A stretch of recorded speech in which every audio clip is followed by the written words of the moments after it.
Hello everyone, welcome to structural physics. Previous video में हमने यहाँ पे थीटा की वैल्यू जो है वो कैलकुलेट की थी। ये कॉन्सेप्ट हमने डिस्कस किया था from the chapter electrostatics for JEE and NEET, जहाँ पे हमारे पास दो चार्जेस थे जिनका मास m था, चार्ज q था, आपस में रिपेल करेंगे। मैक्सिमम जब रिपल्शन जब होगा तो थीटा की वैल्यू क्या होगी, तो वो थीटा की जो वैल्यू है वो हमने यहाँ पे कैलकुलेट की है। दूसरा सवाल क्या पूछ सकता है यहाँ पे जेई में, वो ये है कि आप बताओ हमारे पास कि ये जो टेंशन टी है रस्सी में, टेंशन टी, इसकी वैल्यू भी बताओ। वैल्यू कैसे हम निकालेंगे कि जो ये हमारे पास यहाँ पे हमने summation of forces in x direction को इक्वल टू ज़ीरो इक्वेट किया, summation of y forces in y direction को ज़ीरो के बराबर इक्वेट किया, ठीक है ना। तो जब हमने दोनों एक्स और वाई डायरेक्शंस में इक्वेशंस लिखी, अलॉन्ग एक्स हमने लिखा f e is equal t sine theta, along y हमने लिखा t cos theta is equal to M g, ठीक है ना। ये दोनों इक्वेशंस हैं। अगर हम इन दो इक्वेशंस को squaring and adding both sides करेंगे, square and add equation 1 and 2, तो हमारे पास क्या मिलेगा।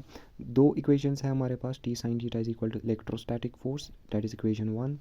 दूसरी इक्वेशन है हमारे पास वाई डायरेक्शन में T cos theta is equal to M G. अगर हम दोनों को स्क्वायरिंग एंड ऐड करेंगे हमारे पास क्या मिलेगा, t square sine square theta plus t square cos square theta which is equal to f e square plus m square g square.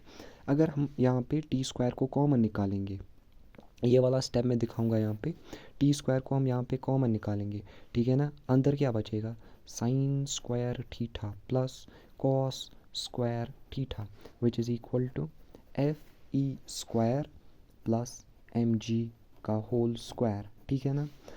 T square अपनी जगह लिखेंगे, sine square theta plus cos square theta is equal to 1, तो यहाँ पे हमें क्या बचा, t square is equal to f e का स्क्वायर प्लस एम जी का होल स्क्वायर। अगर हम यहाँ पे स्क्वायर को हटाएंगे तो यहाँ मिलेगा हमें t is equal to under root f e square plus m g whole square, ठीक है। तो ये मिली हमें यहाँ पे टेंशन की वैल्यू जो कि इस रोप में एक्ट करेगी, जहाँ पे हमारे पास एफ ई इलेक्ट्रोस्टैटिक फोर्स है between the two charges, m is the mass of the charge, mass of the body, and g is the gravitational constant and t is the tension in the rope।